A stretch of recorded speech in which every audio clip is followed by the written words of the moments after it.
لله على كل حال والصلاة والسلام على صاحب الحسن والجمال إن الله وملائكته يصلون على النبي يا أيها الذين آمنوا صلوا عليه وسلموا تسليما اللهم صل على سيدنا وسلم وبارك على سيدنا محمد وعلى آله وصحبه صلاة وسلام عليك يا رسول الله صلى الله تعالى عليه وسلم. أعوذ بالله من الشيطان الرجيم. بسم الله الرحمن الرحيم.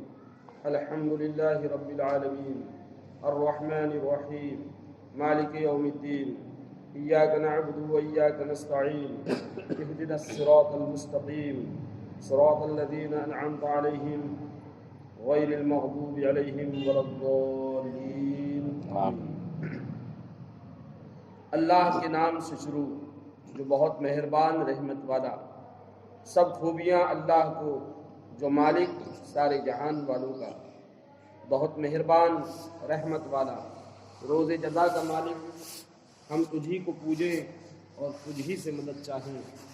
ہم کو سیدھا راستہ چلا، راستہ ان کا جن پر تو نے احسان کیا، نہ ان کا جن پر غضب ہوا اور نہ بہکے روح کا. اللہ تبارک و تعالیٰ کی دی ہوئی توفیق اور اس کی مدد اور اعانت کے تحت قرآن و سنت کو کہنے سننے کے لیے اللہ تعالیٰ نے یہ وقت میسر لایا. اللہ تعالیٰ قبول فرمائے آمین. اور ہم سب کو صراط مستقیم پر قائم رکھے آمین. صراط مستقیم کے تعلق سے کچھ باتیں گوشے گزار کی گئی تھی کہ صراط مستقیم سیدھا راستہ، وہ سیدھا راستہ کیا ہے؟ وہ سیدھا راستہ اسلام. قرآن نے کہا ان الدین عند اللہ الاسلام. اللہ کے نزدیک سب سے پسندیدہ دین، سب سے پسندیدہ راستہ اسلام. اسلام سیدھا راستہ ہے. باقی مذہبوں کے مقابلے میں، باقی ادیان کے مقابلے میں اسلام سیدھا راستہ ہے، کیونکہ یہ اللہ کا نازل کیا ہوا دین ہے.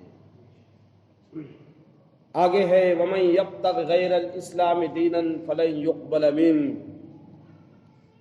اگر کسی کے دماغ میں یہ بات ہو، اسلام کو قبول نہ کرتے ہوئے اگر وہ نیکی کرے، وہ اسلام کو قبول نہ کرے اور بہت بڑا انسانیت کا ہمدرد ہو، اللہ کی توحید کو نہ مانے، حضور کی رسالت کو نہ مانے، ماں باپ کی بہت خدمت کرے، خدا کی توحید، رسول اللہ کی رسالت کو نہ مانے، سارے انسانی حقوق اور ہمدردیاں وہ پورا کرتا رہے، کیا وہ انسان آخرت میں کامیاب ہو سکتا ہے؟ قرآن نے کہا وَمَن يَبْتَغِ غَيْرَ الْإِسْلَامِ دِينًا فَلَن يُقْبَلَ مِنْهُ. کیسی ہی بڑی نیکی لے کر آ جائے، کیسی ہی بڑی نیکی لے کر آ جائے، کیسا ہی نیکوکار اور پارسا بن کر آئے، لیکن جب تک اسلام کو قبول نہیں کرے گا اس کی کوئی نیکی قبول نہیں کی جائے گی. کوئی نیکی قبول نہیں کی جائے گی. نہ اس کا احد کے برابر سونا خیرات کرنا دیکھا جائے گا، نہ انسانی حقوق کے لیے جان دینا دیکھا جائے گا، نہ اس کی ماں باپ کی خدمت دیکھی جائے گی، نہ پڑوسیوں کے حقوق کی ادائیگی دیکھی جائے گی، نہ اولاد کی تعلیم و تربیت دیکھی جائے گی.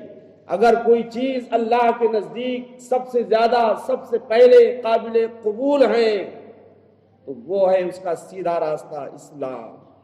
وَمَن يَبْتَغِ غَيْرَ الْإِسْلَامِ دِينًا فَلَن يُقْبَلَ مِنْهُ. اسلام کے علاوہ کوئی چیز کوئی لے کر آئے گا، نیکی لے کر آئے گا تو اس کی کوئی چیز قبول نہیں ہوگی. تو ہمیں دنیا میں اگر رہنا ہے تو سب سے زیادہ صاف ستھرا اگر کوئی راستہ ہے تو وہ سیدھا راستہ اسلام ہے. اس سیدھے راستے اسلام کی جو سب سے بڑی نشانی ہے وہ رسول اللہ صلی اللہ علیہ وسلم کی سنت مبارکہ ہے. اس سیدھے راستے کی سب سے بڑی روشن نشانی ہے جو ہے وہ رسول اللہ صلی اللہ علیہ وسلم کی سیرت مبارکہ ہے. اور پھر بندہ جب اس سیدھے راستے پر چلنا شروع کرتا ہے خدا کی توفیق اور اس کی عنایت کے تحت اور اس کے مدد کے ساتھ، کیونکہ بے مدد اس کے کوئی سیدھا راستہ یہ چل نہیں سکتا ہے، کیونکہ اس راستے کا سب سے بڑا جو دشمن ہے وہ ہے شیطان، اور وہ بھی اسی راستے پر۔ پچھلے ہفتے بتایا گیا تھا کہ خدا بھی اسی راستے پر ہے اور رسول بھی اسی راستے پر ہے، یعنی اور یہ سیدھے راستے کی جتنی نشانیاں ہیں قرآن میں متعدد جگہ ہے۔ قد فصلنا الآیات لقوم یعقلون، قد فصلنا الآیات لقوم یذکرون۔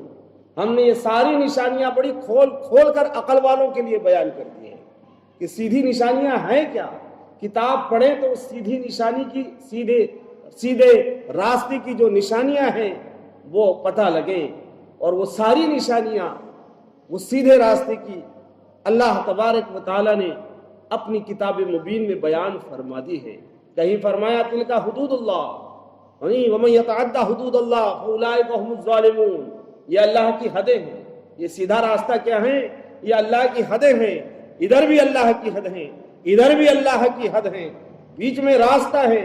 قرآن فرماتا ہے ومن یتعدی حدود اللہ، جو اس حد کو پار کر جائے یا اس حد کو پار کر جائے فاولئک هم الظالمون، تحقیق کہ وہ ظالم ہیں، اللہ کی حدوں کو پار کرنے والا ظالم ہے۔ ومن یعص اللہ ورسولہ ومن یتعدی حدودہ فاولئک هم الفاسقون۔ متعدد جگہ ہے اس موضوع کی آیات قرآن عظیم میں متعدد جگہ ہم کو مل جائے گی کہ سیدھا راستہ کیا ہے۔ کہیں ہے ومن لم یحکم بما انزل اللہ فاولئک هم الکافرون، دوسری جگہ ہے ومن لم یحکم بما انزل اللہ فاولئک هم الفاسقون، تیسری جگہ ہے ومن لم یحکم بما انزل اللہ فاولئک هم الظالمون۔ اللہ کے نازل کیے ہوئے کے خلاف اگر تم کرو گے تو کبھی کافر ہوگا، یعنی جو اللہ کے نازل کیے کے خلاف کرتا ہے فاولئک هم الکافرون، کافر ہے۔ دوسری جگہ ہے وہ ظالم ہے، تیسری جگہ ہے وہ فاسق ہے، وہ ظالم ہے، وہ کافر ہے۔ مطلب یہ مختلف حالات اور یہ مختلف باتوں کا ذکر ہے کہ انسان کون سی وہ اللہ کی بات ہے جس کا انکار کر کے کافر ہوتا ہے، اور کون سی وہ اللہ کی بات ہے جس کا انکار کر کے انسان ظالم ہوتا ہے، اور کون سی وہ اللہ کی بات ہے جس کا انکار اور روگردانی کر کے اور اسے پسے پش ڈالنے کے بعد انسان فاسق ہوتا ہے۔ یہ زندگی کے مختلف احوال ہیں، مگر خدا کے نازل کیے ہوئے کے مطابق زندگی گزارنا، کیونکہ خدا کا نازل کیا ہوا جو راستہ ہے وہی یہ سیدھا راستہ ہے، یعنی اور اسی راستے پر شیطان بھی، اسی راستے پر یہ راہ مار بھی، یعنی اور یہ اتنے سکون سے نہیں بیٹھا ہے یا کبھی کبھی نہیں آتا ہے، یعنی اس کی قسم کھائیے، یعنی لَأُغْوِيَنَّهُمْ عَلَى صِرَاطِكَ الْمُسْتَقِيمِ، یعنی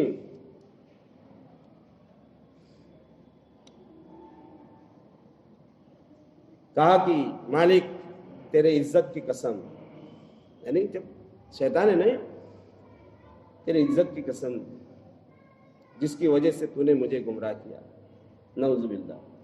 یہ شیطانی سوچ ہے، اس شیطانی سوچ کو بھی ہمیں سمجھنا چاہیے۔ گمراہ خود ہوا اور اپنی گمراہی کا ٹھکرا اس نے اللہ پر دے مارا، کہا تیری عزت کی قسم تو نے مجھے، مطلب یہ تھا اس کا کہ تو نے مجھے ایسا حکم ہی کیوں دیا جو میں کر نہیں سکتا تھا، جو تجھے معلوم تھا کہ میں آدم کو سجدہ کر نہیں سکتا۔ شیطان کا جو سب سے بڑا مسئلہ ہے وہ یہی ہے، وہ اعتراض اللہ کی ذات پر اس کا یہ ہے کہ تجھے جب معلوم تھا کہ میں یہ حکم بجا نہیں لا پاؤں گا تو پھر اس کو سجدہ کرنے کا حکم مجھے دیا ہی کیوں؟ اس لیے کہتا ہے فَبِعِزَّتِي لَأُغْوِيَنَّهُمْ، تیرے عزت اور جلال کی قسم ہے نا جس کی وجہ سے میں گمراہ ہوں۔ یہ ہے شیطانی سوچ، گمراہ خود ہو اور اپنی گمراہی کا ٹھکرا وہ اللہ پر پھوڑے اور اللہ پر مارے، یعنی اس لیے اور کہا کہ اب کیا ہوگا، جب تو نے مجھے گمراہ کر دیا ہے لَأَقْعُدَنَّ، میں ضرور سیدھے راستے پر آ کر بیٹھوں، یعنی اور پھر کیا ہوگا؟ لَأَقْعُدَنَّ لَهُمْ صِرَاطَكَ الْمُسْتَقِيمَ، پھر میں لَآتِيَنَّهُمْ مِنْ بَيْنِ أَيْدِيهِمْ وَمِنْ خَلْفِهِمْ وَعَنْ أَيْمَانِهِمْ وَعَنْ شَمَائِلِهِمْ وَلَا تَجِدُ شَاكِرِينَ۔ خاموش نہیں بیٹھوں گا، صرف بیٹھوں گا ہی نہیں، کبھی میں ان کے سامنے سے آؤں گا بہکانے کے لیے، کبھی دائیں آؤں گا، کبھی بائیں آؤں گا، کبھی پیچھے سے آؤں گا، میں خاموش نہیں رہوں گا۔ ہر ایک کے ساتھ میں کبھی پیچھے سے بہکاؤں گا، کبھی آگے سے بہکاؤں گا، کبھی دائیں سے بہکاؤں گا، کبھی سامنے سے بہکاؤں گا، کبھی پورا مسلط ہو جاؤں گا، اور تو دیکھے گا وَلَا تَجِدُ أَكْثَرَهُمْ شَاكِرِينَ کہ تو نے جتنے یہ آدم ذات پیدا کیے نا، اس میں بہت کم تیرے شکر گزار ہوں گے۔ تو دیکھنا اتنا بڑا دعویٰ اللہ تبارک و تعالیٰ کے سامنے شیطان نے کر دیا، اور اس کی گمراہی کے پیچھے خود اس کے عزت کی قسم بھی کھا لی۔ یعنی یہ ہے شیطانی توحید۔ شیطان کوئی 2-10 خدا نہیں مانتا ہے، 5-25 خدا نہیں مانتا ہے، وہ ایک ہی خدا مانتا ہے۔ وہ خدا کی توحید کا قائل ہیں، مگر خدا کو جن صفات کمالیہ کے ساتھ ماننا چاہیے، شیطان ان صفات کمالیہ کے ساتھ اللہ تبارک و تعالیٰ کو نہیں مانتا ہے۔ تو یہ سیدھا راستہ جب ہم چلتے ہیں، یعنی میں دائیں سے آؤں گا، میں بائیں سے آؤں گا، میں آگے سے آؤں گا، میں پیچھے سے آؤں گا، کبھی تو میں ان کو سرے سے اسلام سے ہی برگشتہ کر دوں گا، یہ مطلب ہے کبھی تو اسلام کے قریب ہی نہیں آنے دوں گا۔ اور خدا کا خواستہ اسلام لا بھی لیا کسی نے تو میں اس کو نماز نہیں پڑھنے دوں گا، روزہ نہیں رکھنے دوں گا، زکوٰۃ نہیں رکھنے دوں گا، اور خدا نہ خواستہ رکھ ہی لیا تو پھر ریا کا ایسا زہر ان کے ان اعمال میں گھول دوں گا کہ ان کی کوئی ریاضت اور عبادت نہیں رہ جائے گی، میری طرح سب کی ملیا مٹ ہو جائے گی۔ جس طرح میرے تکبر کی وجہ سے اس 25 کروڑ سال کی عبادت تو نے برباد کیا ہے، یہ غرور اور یہ نخوت کا زہر اور یہ ریاکاری کا یہ زہر میں ان کی بھی عبادت اور ان کے بھی ایمان میں اس کا زہر گھول دوں گا، اور اس کا نتیجہ یہ نکلے گا کہ کوئی بندہ تو زیادہ تر لوگوں کو تو شاکر نہیں پائے گا، شکر گزار نہیں پائے گا۔ یہ تو اللہ کی توفیق اور اللہ کی مدد ہے کہ شیطان کے اس نے تیز ترین حملے کے بعد بھی آج اس دور پر فتن میں ہم اپنے اسلام پر قائم ہیں اور ایمان پر قائم ہیں۔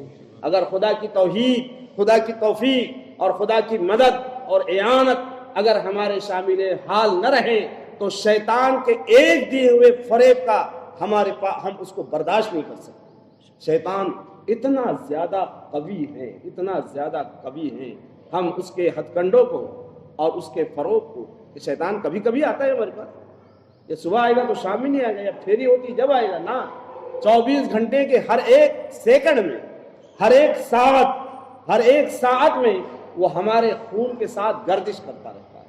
یہ طاقت ہے اس کی، یہ طاقت ہے شیطان کی۔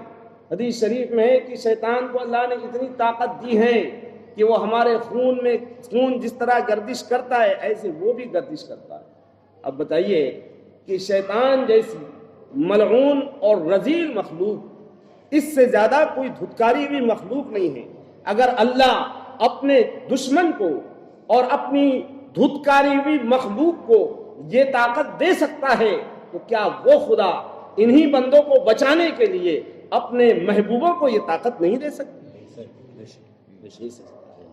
دے سکتا ہے، مگر جن کی مت ماری جاتی ہے، جن کی عقلوں پر تعصب پڑ جاتا ہے، جو انبیاء و اولیاء کے حسد میں زندگی گزارتے ہیں، انہیں یہ بات سمجھ میں نہیں آتی، اسی لیے انہوں نے لکھ دیا کہ شیطان کا علم تو نص قرآنی سے ثابت ہے، مگر حضور کے علم پر قرآن کی کوئی ایسی آیت نہیں ملتی۔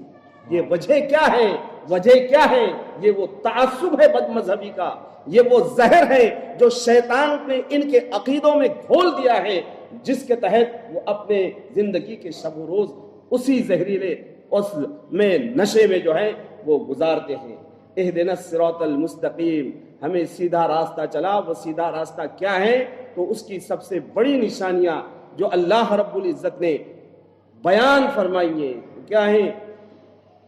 انعمت علیہم، وہ سیدھا راستہ جن پر تیرا انعام ہوا ہے، تیرا انعام ہوا ہے۔ تیرا انعام کس پر ہوا ہے؟ تو دوسری جگہ قرآن پاک میں انعم اللہ علیہم من النبیین والصدیقین، نبیوں پر، صدیقوں پر، صدیقوں پر، اور سارے اولین آخرین صدیقین سارے صدیقوں پر۔ اور آپ جانتے ہیں ان سارے صدیقوں کے امام کون ہیں؟ بعد انبیاء جتنے صدیق گزرے ہیں ان صدیقوں کا امام کون ہے؟ وہ امام ہے سیدنا امیر المومنین ابو بکر صدیق رضی اللہ تعالی عنہ۔ تو معلوم ہوا کہ صدیق اکبر کا جو راستہ ہے وہ راستہ صراط مستقیم ہے۔ صدیق اکبر کا جو مشن ہے، صدیق اکبر کے جو زندگی کے معمولات ہیں وہ صراط مستقیم ہے۔ اور اگر یہ بات طے ہو گئی کہ اللہ نے صدیق اکبر پر انعام کیا ہے تو اب صدیق اکبر کا عمل کیا ہے؟ آپ جانتے ہیں، آپ نے بارہا سنا ہوگا، علماء کی زبان میں کتابوں میں پڑھا ہوگا کہ جب اذان کے وقت صدیق اکبر نے محمد الرسول اللہ سنا حضرت بلال کے زبانی تو اپنے دونوں انگوٹھوں کو لبوں سے لگایا اور آنکھوں سے بھی لگایا۔ سبحان اللہ، یہ صدیق اکبر کا عمل ہے، اور صدیق اکبر کا عمل صراط مستقیم کی بڑی نشانی ہے، بڑی نشانی ہے۔ یہی صراط مستقیم ہے۔ صدیق اکبر کا یہ ایک عمل نہیں، زندگی کا ہر ایک عمل صدیق اکبر کا صراط مستقیم کی نشانی ہے، اور اس صدیق اکبر کے ہر ایک عمل پر اللہ کا انعام ہے۔ سبحان اللہ، انعام ہے۔ یہ صدیقین ہے۔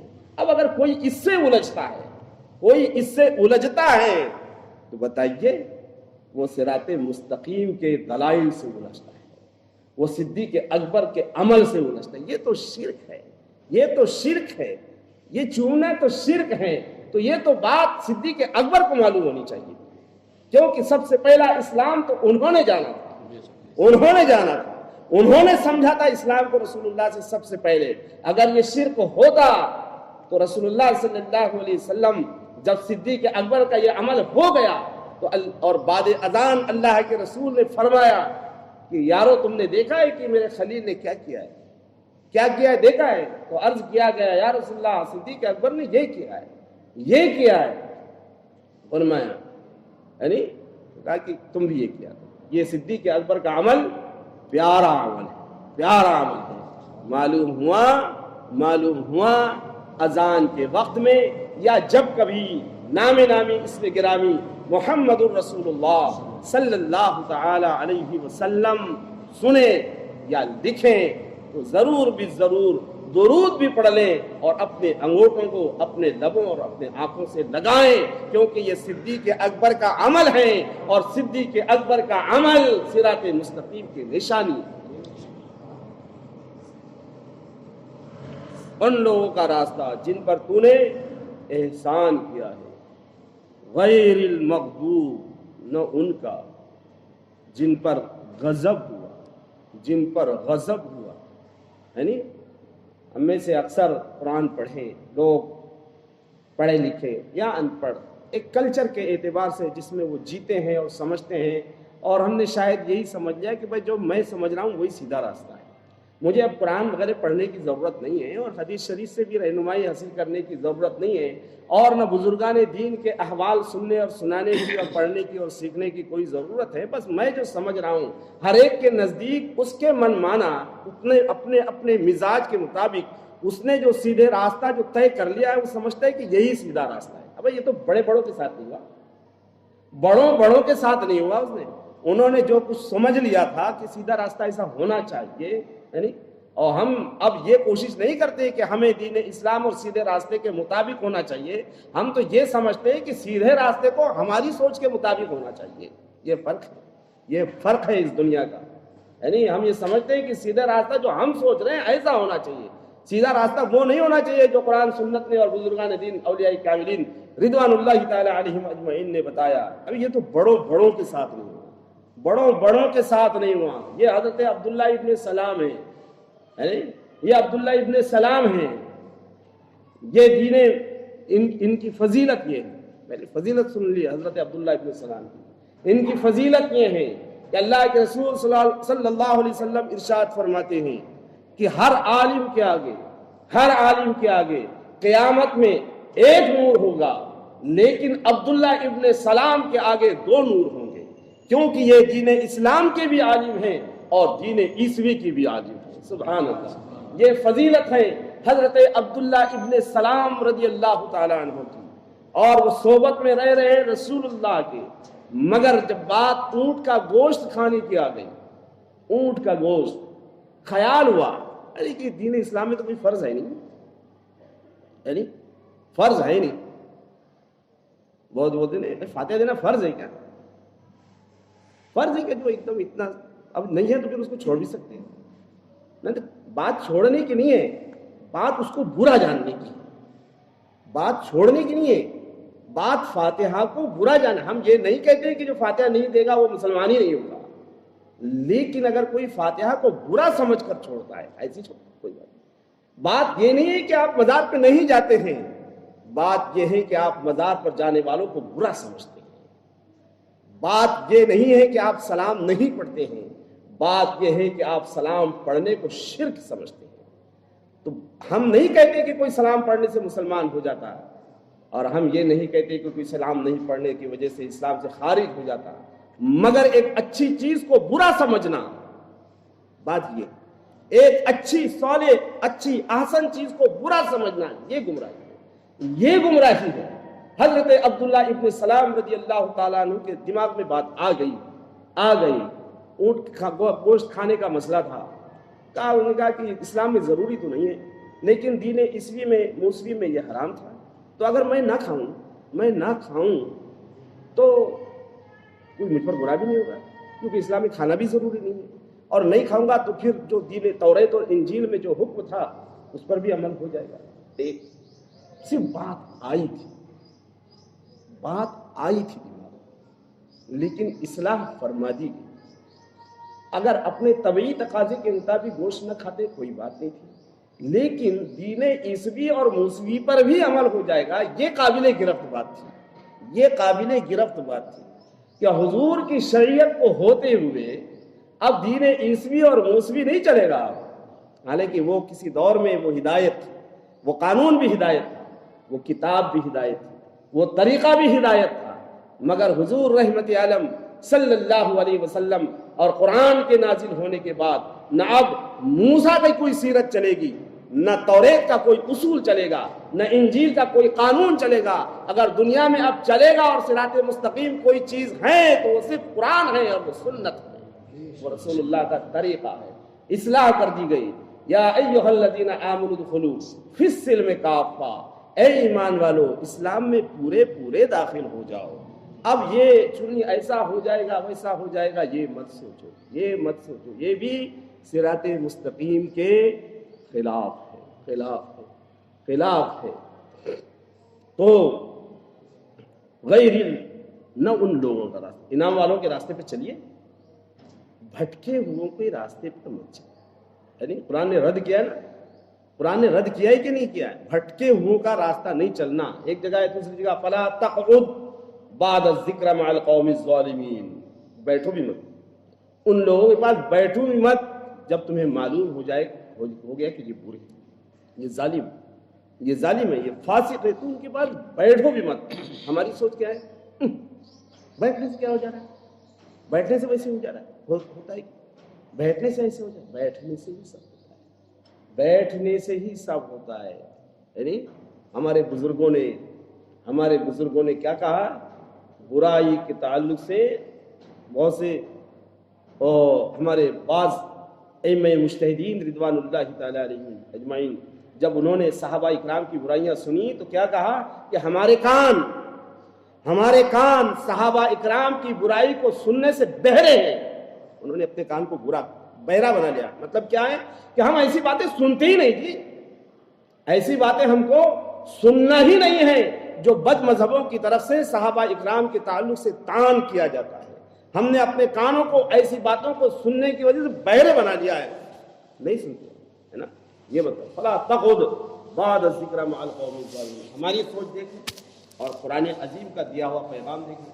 غیر المغضوب، تم کہو ایسا، ہم کہتے ہیں ایسا، ہر نماز میں کہتے ہیں ایسا. غیر المغضوب، مالک انعام والوں کے تو راستے پر چلا، لیکن جن پر تیرا غضب ہوا، جن پر تیرا غضب ہوا ان کے راستے پر نہ چلا اور نہ بہکے ہوگا.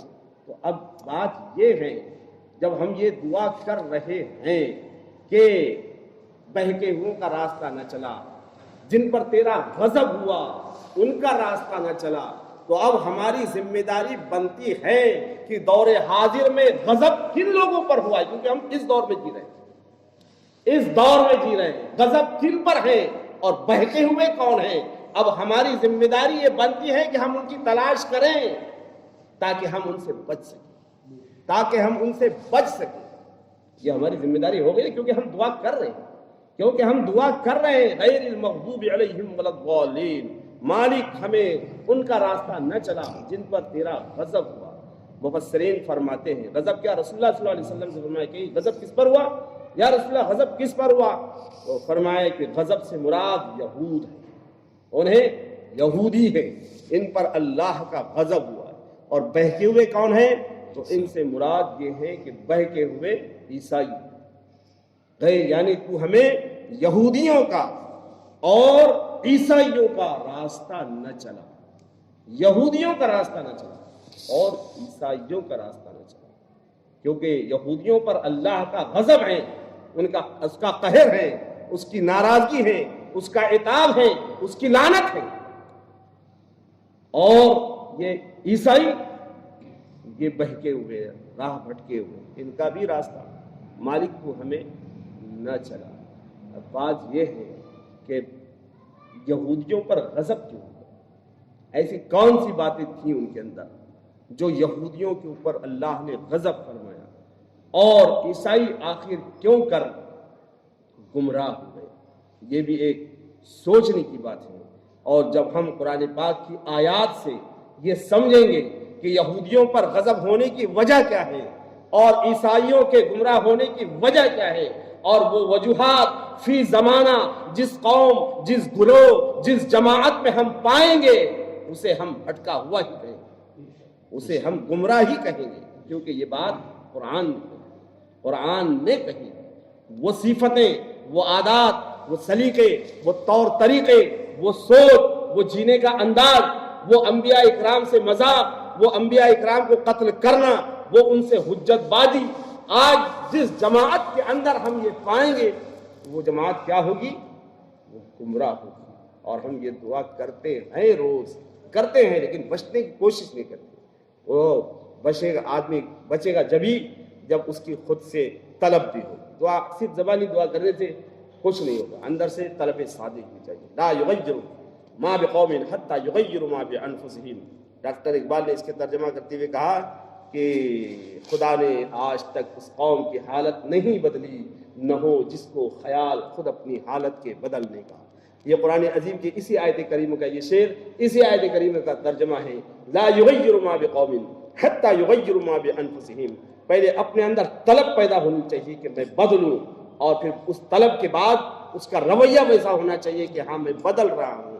تو اللہ ضرور ایسے بندے کو بدل دیتا ہے. صرف اپنے اندر خواہش کرنے سے کوئی نہیں بدلتا، زبانی الفاظ ادا کر جانے سے کوئی نہیں بدلتا. طلب صادق ہونا چاہیے.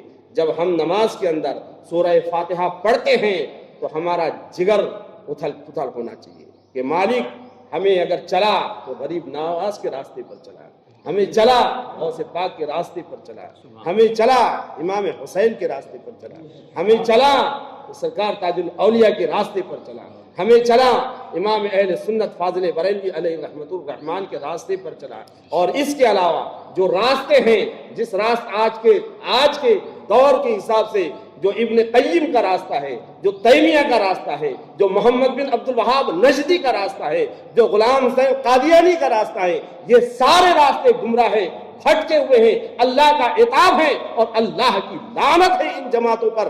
اور ان فرقہ واریت پر اہل سنت و جماعت اللہ کا وہ مبارک دین اور راستہ اور صراط مستقیم ہے جس راستے پر اللہ کے انعامات بھی ہیں، اسی راستے پر چلنے والوں پر ہوئے ہیں، اور انشاءاللہ اس راستے پر چلنے والوں پر اللہ کے انعامات ہوتے بھی رہیں گے۔ ہم انشاءاللہ اگلے اتوار کو دیکھیں گے کہ اللہ نے کون سا غضب یہودیوں پر فرمایا اور کیوں فرمایا، اور آخر کار عیسائی گمراہ کن عادتوں کی وجہ سے ہوئے ہیں۔ اللہ توفیق دے گا، انشاءاللہ ہمیں سننے سنانے کی سعادت نصیب فرمائے۔ دعوانا الحمدللہ رب العالمین۔ اللہم ربنا